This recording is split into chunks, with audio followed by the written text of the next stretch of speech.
Magandang araw, Pilipinas! Narito ang mga pangunahing balita. Isang insidente na pambubuli sa isang paaralan ang naging usap-usapan matapos magreklamo ng isang mag-aaral na paulit-ulit umunod tinutokso ng kanyang mga klase.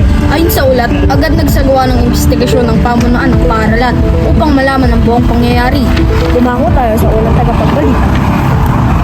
Kung sino ang sinasabing target ng mga sospek, pati mga kaklase at mga saksi, hindi rin malaman kung sino ang taong kanilang hinahanap.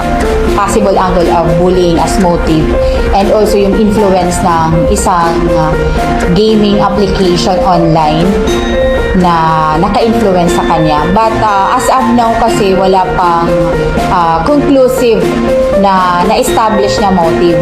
And also, hindi po kasi kami nakatutok lang sa isang motibo. We are considering all of the possible motives. Kabilang sa mga bagong direksyon ng investigasyon ang posibleng pagkaka-impluwensya ng mga nakaraang school shooting sa ibang bansa.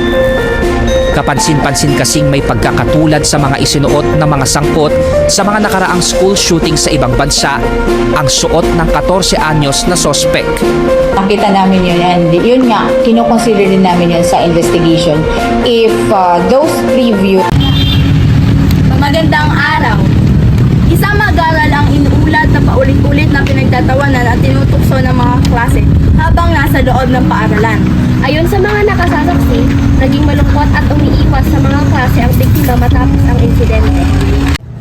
Sa pag-alaman ding hindi lamang pisikal at pananakit ang bullying, kasama rin dito ang panlalait at pananakot. Marami ang naniniwalang dapat magsumbong ang mga biktima upang maagapan ang ganitong sitwasyon. Mahalaga rin maging mabuting kaibigan at huwag makisali sa pambubuli.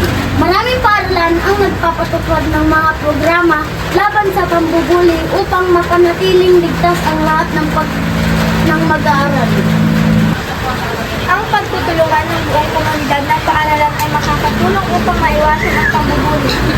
Laging tatandaan, ang tunay na matapang ay marunong lumispeto at tumulong sa kapwa. Batay sa mga ulat, napakababa ng resolusyon sa mga kasong ito. Sa katunayan, 38 lamang sa 339 na opisyal ang naitalang kaso ng bullying. Ang nabigyan ng konkretong solusyon o aksyon, isang malaking hamon ito sa ating sistema.